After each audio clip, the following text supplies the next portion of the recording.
Regina Finkelstein of Dr. Promo Promotions. I'm dressed this way for a reason, because what do you think of when you see this?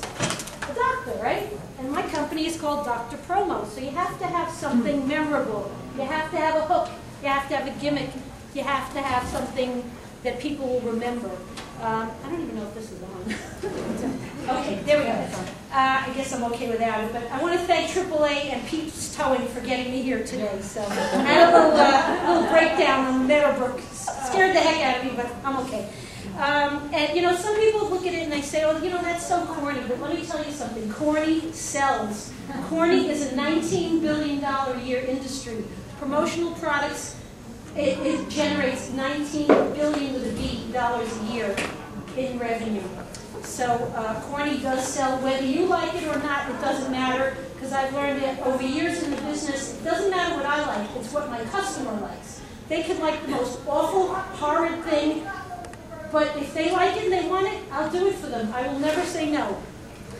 So for those of you that already use promotional products, or as Rebecca used the buzzword branded, that's what we call branding, I just want to say congratulations. Anything that consists of anything like pens, magnets, calendars, shoehorns, if you have a shoe store or you're a podiatrist, anything that you put your name on that's branded gives you an advantage over your competitors that do not use those kind of items. So I just want to give you a brief history of promotional products. Would anyone care to guess what what's considered the first type of promotional product might have been? Yes? Pens? Way before that. Actually, it traces back to the 1700s, 1789. And the first promotional products were campaign buttons. George Washington and every president since then.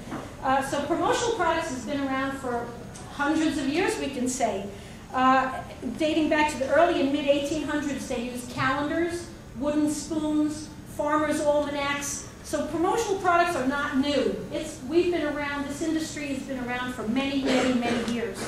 But it wasn't until the latter part of the 19th century that the abundance of promotional products was developed and marketed. And there was a gentleman named Jasper Meek, and he was really the brilliant one that came up with the idea. He owned a small newspaper in Ohio, and like many other newspaper publishers of the time, they published maybe weekly, they didn't publish daily, so they would want to supplement their income somehow.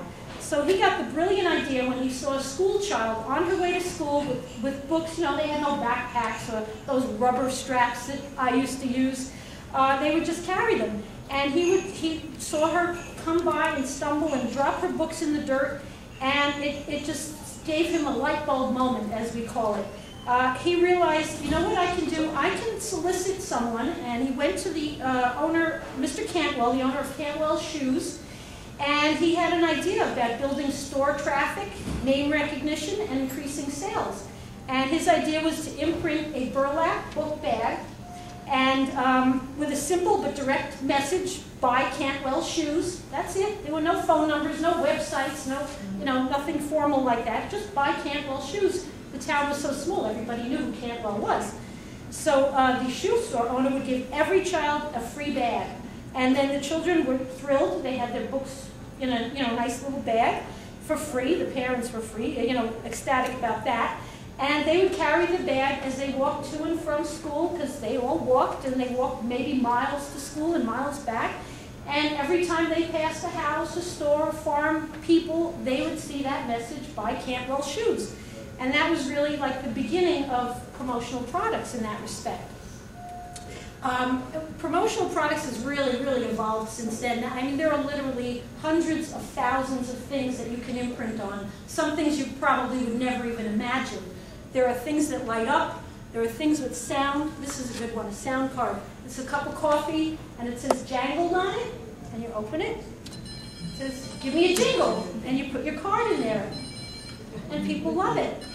And there's all types of, for any industry, whether you're a shop owner, depending on whether you have a pizzeria, a sporting goods store, any type of store, it's always a good idea also to have your people with shirts with names on them or badges, please. I know many of you go into stores, you don't know who works there.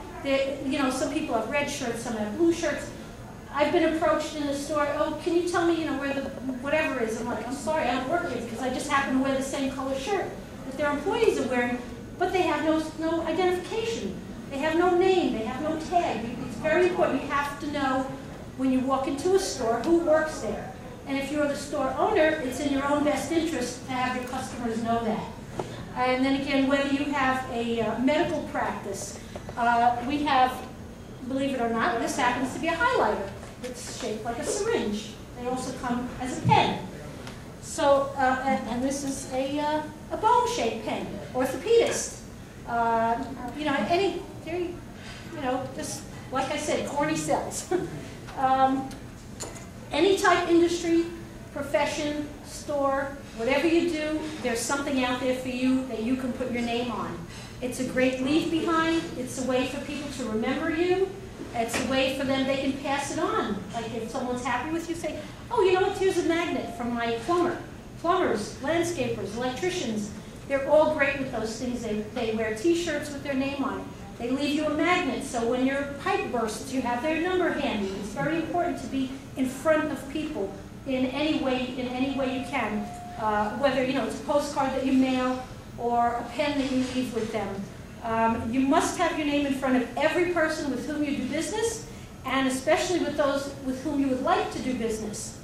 And for those of us here who network, I'm sure a lot of us do because I see some familiar faces, you should be handing out something besides your business card for people to remember. Something a little catchy. That's why I have some samples here. Any type of household item. There's jar openers, chip clips, measuring spoons. If you want your name in people's kitchens or bathrooms or in their house, magnets on the refrigerator. Those are abundant. And there's something for every budget. You can start as low as you want or as high as you want, from the ridiculous to the sublime. And I had my pen here. Where did it go? Oh, here we go. Now here's a pen nobody will lose. Okay? It's an actual writing pen. And it's got advertising on it. And believe me, when you leave that with someone, they will remember who gave it to them. And they will use it and they will show their friends.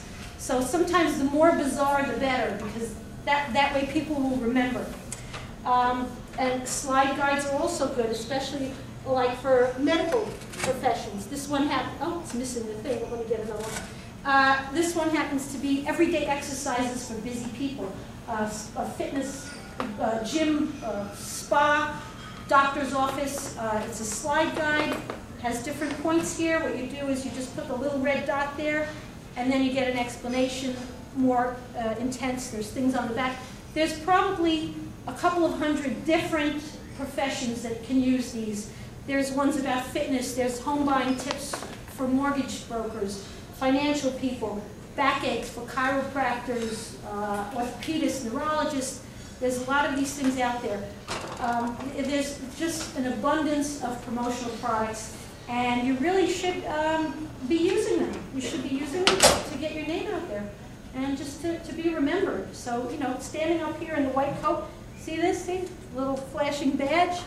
Wear that when you go to a seminar and lose weight. Ask me how. Plan for your future. Ask me how. You can program like 8 different messages on there. So there's probably things that you've never even thought about to do for promotional products. So, if anybody would like any samples, I'd be more than happy to give you a little bag that I have with samples. Always available for questions.